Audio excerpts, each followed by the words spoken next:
बिस्मिल्लाहिर्रहमानिर्रहीम। अस्सलामुअलैकुम फ्रेंड्स, क्या हाल है आप सबका। Welcome back to my channel.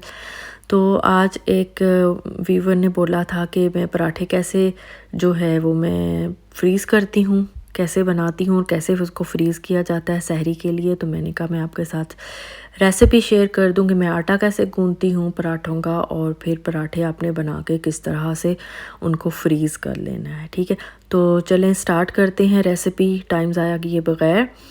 यहाँ पे मैंने आटा लिया है, नॉर्मल जो आटा आप रोटी के लिए यूज़ करते हैं, उसके अंदर मैंने ऑयल और नमक डाल लिया है। ठीक है, तो ऑयल आपने अपने हिसाब से डाल लेना है। तकरीबन 4-5 कप आटा है तो जिसमें मैंने हाफ़ कप ऑयल डाला है और हस्बे ज़ायका नमक डाल लेना है आपके और इसको हमने गूंद लेना है नॉर्मल पानी से। ठीक है, ये देखें आटा मैंने गूंद लिया है।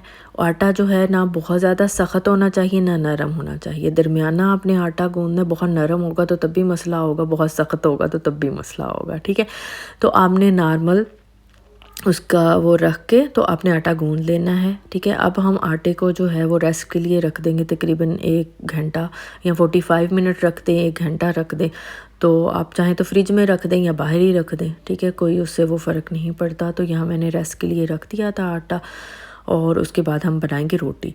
तो चलें जी, अब पराठा बनाना स्टार्ट करते हैं, क्योंकि मेरा तो आटे ने कुछ ज़्यादा ही रेस्ट कर लिया है क्योंकि इफ्तारी का टाइम हो गया था और मैं इफ्तारी बनाना शुरू हो गई थी। अब इफ्तारी वगैरह करने के बाद अब मैंने कहा चलो मैं पराठे बना लूँ। तो क्योंकि पराठे मैंने बनाए हुए थे वो ख़त्म हो गए। तो इसी तरह आपने पेड़ा लेना है, आपकी मर्ज़ी, आप जिस स्टाइल में मर्ज़ी आप पराठा बना लें। मैं इस तरह से बनाती हूँ नॉर्मली, जिस तरह के से आपको वीडियो में नज़र आ रहा होगा। इस तरह से थोड़ा बल वाला पराठा बन जाता है। तो इस तरह करके ये पेड़ा कर लिया और ये देखें ये इस तरह से पेड़ा हो गया है। ठीक है, इसी तरह से आपने 5-6 पेड़े कर लेने हैं, ताकि वो पेड़े भी थोड़ी देर आप करके रखें, उनको भी थोड़ा रेस्ट चाहिए होता है। उसके बाद आप बेलना शुरू करें तो पराठा अच्छा बेला जाता है। रोटी का भी सेम ऐसे ही होता है।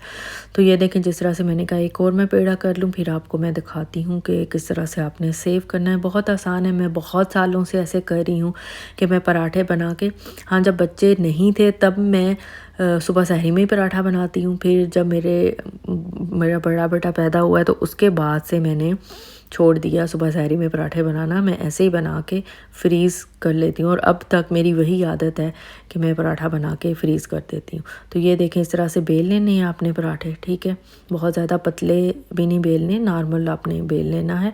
और इस तरह से हमने नीचे जो है मैंने प्लास्टिक की थैली रखी है।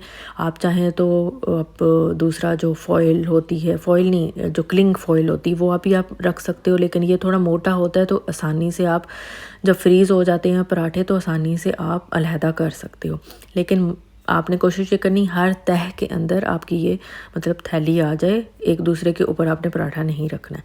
अब देखिए मैंने दोबारा थैली रखी और हल्का सा उसके ऊपर ऑयल लगाया और दोबारा से मैंने दूसरा पराठा रखा। पराठे के ऊपर फिर थैली रखनी है, उसके ऊपर फिर तीसरा पराठा रखना है। ऐसे ही आपने तह बाय तह आपने लगा लेनी। और ये देखिए मेरे सारे माशाल्लाह से पराठे बन के रेडी हो गए। और इसी तरह मैंने प्लेट उठानी है और फ्रीज़र में रख देना है इसको। और सुबह ऐसे ही हम ऊपर से पराठा उठाएंगे और उसको तवे पे डालेंगे और पका लेंगे दोनों तरफ ऑयल करके। और ये देखें यहाँ पे मैं पराठे बना रही हूँ, हल्का सा मैंने ऑयल डाला है और ये देखें कितनी आसानी से थैली के अंदर से निकल जाता है एक दूसरे के साथ चिपके बगैर। और ये इतना सॉफ्ट बनता है, इतना मज़े का, और सुबह सहरी में मैस भी नहीं पड़ता। मैं तो नॉर्मल रूटीन में भी रमज़ान के अलावा भी मैं ये पराठे बना के इस तरह से फ्रीज़ कर लेती हूँ। आसानी रहती है बहुत ज़्यादा, जब आपका दिल करे आप निकालो और आप पका लो। ख़ासकर उन औरतों के लिए बहुत आसान है जो कि वर्किंग लेडीज़ हैं, इतना टाइम नहीं होता है सुबह नाश्ते में। तो ये बहुत आसान सी टिप है। आप साथ में पराठा डालो तवे पे, साथ में चाय बना लो, साथ में अंडा फ्राई कर लो, साथ में आप दूसरे काम भी कर लो, तो इतना मैस भी नहीं होता और क्लीनिंग भी नहीं करनी पड़ती। उम्मीद करती हूँ आपको ये रेसिपी पसंद आई होगी। अल्लाह हाफिज़।